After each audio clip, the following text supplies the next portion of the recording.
Hey, so I thought I would show you guys how I've been curling my hair recently.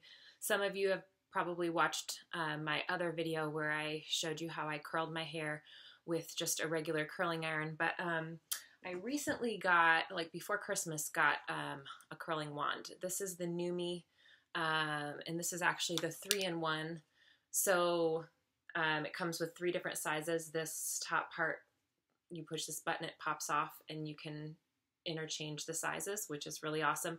But anyways, so I got this before Christmas, and I was kind of skeptical because I think I even mentioned this in my last video. I was not into learning a new way to curl my hair. I've been curling my hair the same way for like 20 years, and so I just was like, I don't have time to like relearn or whatever. But I got this and I tried it out and I could not believe how much better it is. And I think especially for my hair, I have really straight, like silky kind of hair, and it just does not hold curl. So I always had to buy like curling irons that could get like super duper hot, and even the one that I had that I really liked would leave creases in my hair because I would have to get it so hot to hold the curl.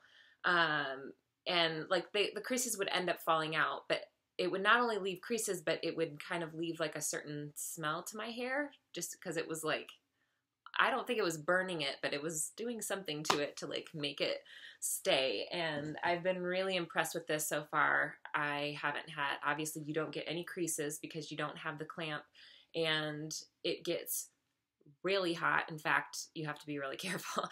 But it doesn't melt my hair or leave a smell in it at all.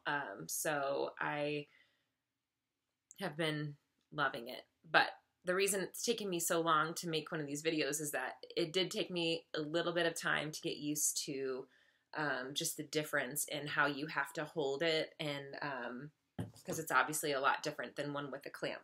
So there's a little bit of a learning curve. So I'm going to just show you what I do. I actually have 2 different ways that I do it. So this one is going to be how I do kind of my messy curly look, which is a newer look for me. My really good friend Brandy, which some of you guys probably have seen me talk about her on Instagram. Her blog is Run Style Run, but she kind of taught me her techniques. She has amazing hair, and I always loved how her curls kind of looked a bit more natural and a little bit more like unpredictable, which was fun. So some of her tips I've incorporated into how I do this. And so what you guys are going to need is a clip. Obviously, I section my hair off to do the curls, so you're going to need a good clip that you like. I suggest a curling wand, obviously. And, you know, if your hair doesn't need to have a super hot curling iron, you know, you don't have to get this one. This one's kind of expensive, although they run sales all the time. So I would suggest either following them on Instagram or on Facebook, and they do codes. I mean, I've seen it as cheap as $20, which is a really good deal, because I think this set runs like $150 or something. So, and I really only use the middle size. So, I mean, if I were to go and buy it, I probably would just buy this size, because that's all I use. Again, it's NuMe, and I believe this is the middle size, so I think it's 25 millimeter, or I think that's what it's called. Anyways, of course, some hairspray. I like to spray my hair, like I curl it on the day that I wash it, because I find that it actually lasts longer in between washings if I curl it that very first day. And I'm all about stretching it as far as I can, because I don't have a lot of time to be doing my hair like every day. So another trick, and this is something that I learned from Brandy, is a texturizing spray. And I think this is especially important for this kind of messy curl. She uses a really great sea salt spray, which I liked a lot. borrowed it from her and I liked it, but it concerns me with the salt because it will dry out your hair after a while. So I went to my local like beauty supply store and was kind of asking them about it, and I ended up with Pureology, and it is their Sea Kissed texturizer, and it's salt free for highlighted hair, and so it still gives you texture, but it doesn't have the salt in it. So it's a little pricier. I believe this one was like $28, but you don't use a ton of it, and I kind of feel like it's worth it if it's going to save your hair from being really damaged. And then another trick that I've talked about before, I know on my Instagram, I'm not sure if I've shared it on any of my videos, but I figured I'll share it again, is cornstarch. And this is for those of you who have lighter hair. It's not going to work, unfortunately, for brunettes or redheads, but this is my favorite dry shampoo, and it's super cheap and it's really great, and I am so happy that I found it. I went through so many different kinds of dry shampoos, and I always had issues with either the texture that it would leave in my hair or the smell. I just was not into like perfumey, or like it just seemed as if they were trying to mask smells in your own hair, and this just absorbs it, and it's really amazing. So if you want to just give it a try, I would just buy the small box. It's like under $1 at the grocery store, just to kind of see. I ended up liking it so much that I upgraded to this guy. I think it's like $3.95 or something. It's still like super cheap, but it's huge. It's like, what, 16 ounces? But the reason I like it is because it has a screw-on, screw-off lid, which just makes it a lot easier. Because with the little boxes that you can get at the grocery store, you open that up and it's just a mess, and it's kind of like, I don't know. Charlotte got into mine and it was this huge ordeal. It just like wasn't worth it. So anyways, I invested in the big size, which will probably last me forever, but I'm a huge, huge, huge advocate of this. I don't know what I would do without it. And in fact, I use it when my hair is clean, just to give it a little bit of a grip, like a little bit of kind of absorb a little bit of the cleanness, because a little bit of dirty hair will actually curl a lot better. And then with the NuMe wand comes the glove, and I would really recommend, like, if you're using a wand, if you're still new at it, which I consider myself to still be pretty new at it, I still use this because they get so hot and it's really easy to burn yourself. So for now, I'm going to use the cool glove. But okay, so we'll start with and what I do is I just kind of put like the tips of my fingers in, and then I just take it and I just kind of like work it in to my roots. Again, this just, for me, it gives me just a little bit of texture. And if you kind of get too much on it where it's a little bit white, and again, this is why it would not work with really dark roots. It will really show. But I have heard that cocoa powder works for brunettes. If anyone has tried that and can tell me whether or not that's actually a good dry shampoo, let me know in the comments, or like write me, because I like give that as a suggestion, but I have actually no idea whether or not it works. So I just do that like throughout my roots to start, and then I take this Pureology texturizing spray, and I just kind of get my hair wet. And then when I actually section it off, and before I, go to curl, I'll actually use that again to kind of spray, but I like to do it on all over and just kind of tousle it to get it dry. You don't want it to be like too wet. I actually kind of like this too because it's not aerosol. I feel like a lot, I guess I use this, which is aerosol. Oops. With hairspray, I actually really like aerosol, but a lot of the other stuff I've used, like dry shampoos and like texturizing spray, is aerosol, and I don't know, I just don't like it. So I just totally contradicted myself there with then having aerosol hairspray, but you know what? Sorry. Anyways, okay, now I'm gonna take my hair and I just kind of do it like from the tops of my ears and then down. So I have like this kind of like bottom section. And I clip this up top.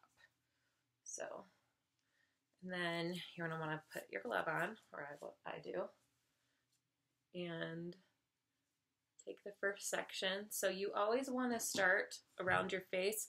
You want these pieces to always go out, away from your face. It's just gonna look better. And then I just kind of leave a bit out on the end. That makes sense. So as you can see, like it curls pretty fast, and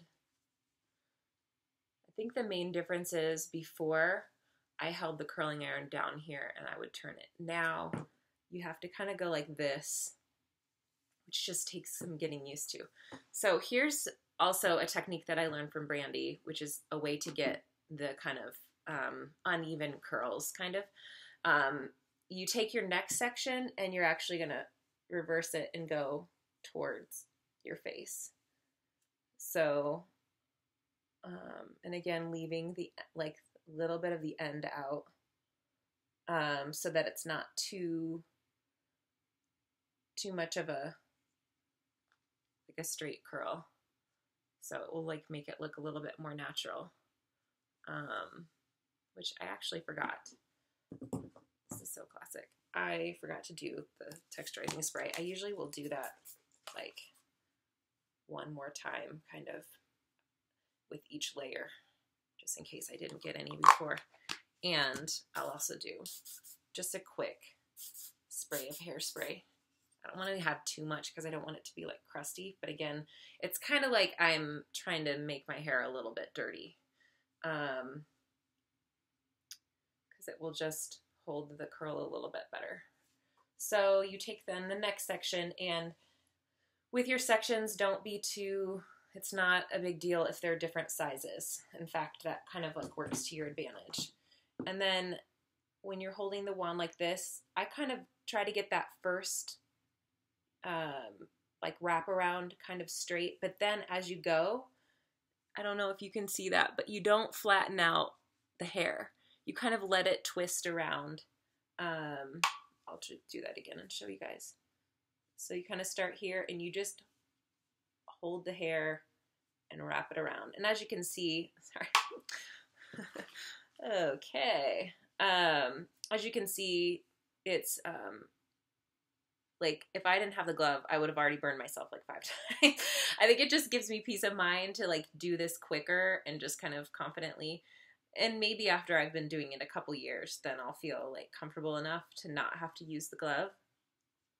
But for now, it's honestly, it helps me go faster when I have it on, because then I don't have to be worrying about burning myself. And again, you then switch the way you're rotating and you go towards. And, you know, again, it's not flat. The other way that I'll show you, I'll do another video with my other curl, which is more of kind of the romantic waves that I do. You actually flatten out the hair and wrap it as you go, which gives it a little bit more of a uniformed curl. And then the other thing I do is I keep holding on to it and then kind of pull down. So I kind of go to the back, like the back of my head, and then I start on the other side. It kind of is just a little bit easier. Again, there's no like, you know, perfect way to do this. You kind of want it to be a bit uneven. So and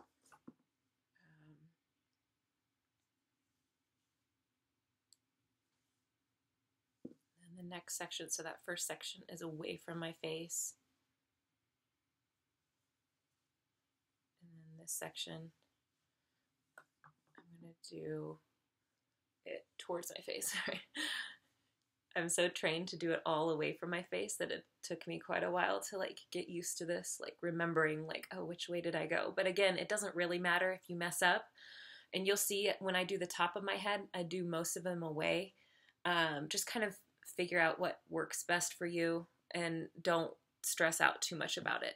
It's really just to kind of make it look messy. So if you mess up, it's not really a huge deal. And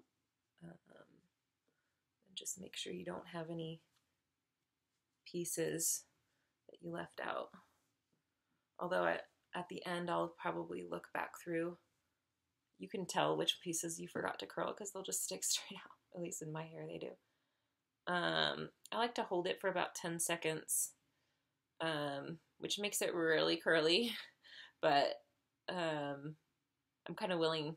I almost like this hairstyle better on the second and third day than on the first day. It will be real crazy and curly on the first day, but I like that because then I know it's going to last. And for me, who has had such straight hair like all my life, it's just really great to have like curly hair. So then I take the next section.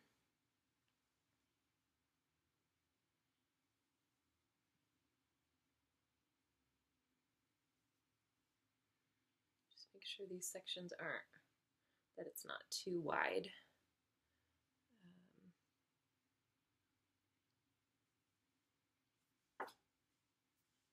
And again, you just clip it up to the top of your head. I take my glove off for that because it is kind of annoying to try to do that.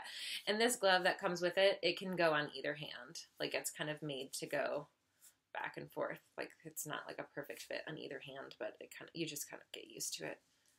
And you still can feel the heat through it. So, you know, like don't like grab the curling iron with it or whatever, but yeah.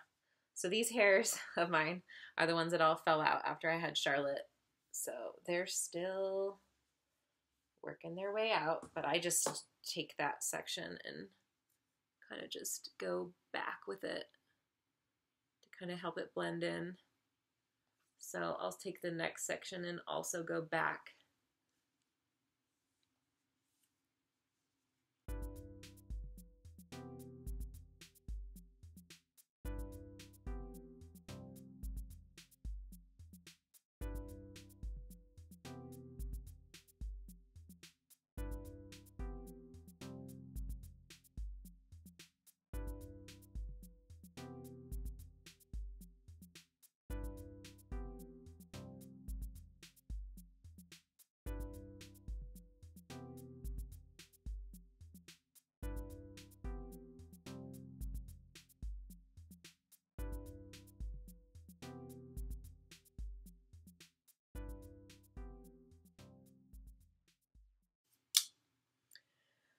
Okay, now we're to the last section. So as you guys can see, I just kind of did that through the two,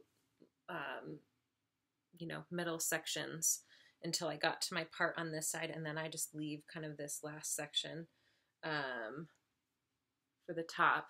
And again, I had forgotten on that one layer to do this, but again, it doesn't really matter. I mean, it helps, but it's not a huge deal, especially if all the other layers still have it. So you want to take this kind of front section, and I kind of try to take a little bit of a bigger section because I want that to like not be too crazy. And then the same curling technique, but then just kind of hold it down a little bit. I don't like it to be right up on top of my head real tight because then you end up with like a weird bump kind of at the top there. I kind of want it to like go down like that, if that makes sense. And then I know on the other layers, then in the next section would go frontwards, but I don't really like this hair to go front, like forward. So I do this one back also.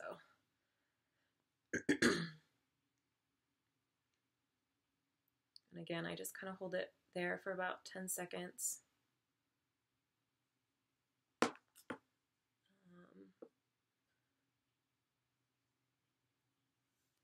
And then this one I'll go forward with. And again, just making sure that I kind of pull it down a little bit. And because of my layers, I try not to space these curls at the end, if this makes sense. Like I try not to space them too close. If you do them too close, they'll be like ringlety, and then you'll have like a weird kind of like end to your curl. It won't really blend in with the rest of your hair if your hair is layered. If it's not, then you don't have to worry about it. Although I'm not quite sure how your hair will turn out if it's not layered, because mine is, which I think really helps with the body when I curl it. If it was all one length, I think the curl would end up just being kind of at the bottom, but I'm not totally sure. And then one thing I didn't mention before, but just try not to touch the curls. Like don't comb them out or anything until the very end. Ideally, you want your hair to cool. Like all those bottom layers aren't hot anymore. You want all your curls to cool like that, because that will set the curl. I'm gonna go forward with this. Again, kind of keeping it down.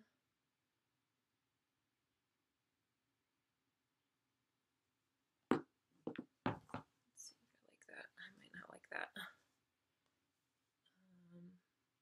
Then I kind of just like play with it and see if there's any pieces that I'm missing, and feel free to kind of like take sections that weren't necessarily curled together the first time around. Oops. I don't know what I'm doing. And grouping them together, it again will kind of reinforce the randomness of the curls.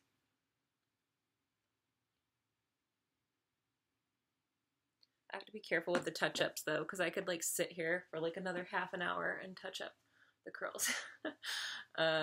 It's a slippery slope, but there definitely are the ones where that definitely need it.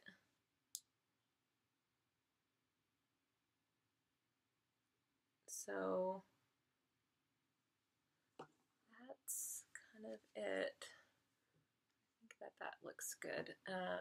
It's kind of hard sometimes to tell on my computer screen versus like my mirror. So I try to like give this a second, and while I'm waiting, I'll kind of spray it a little bit more. And even with this,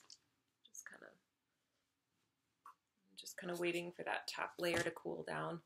And then with my fingers, I just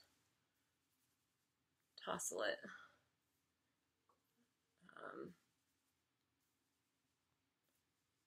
So, and I find, I mean, I haven't used that smaller curling iron wand, like the small size, because I'm sure that would make your hair really curly. But if you wanted it even curlier, just take smaller sections and wrap them. I kind of like to grab about a medium size.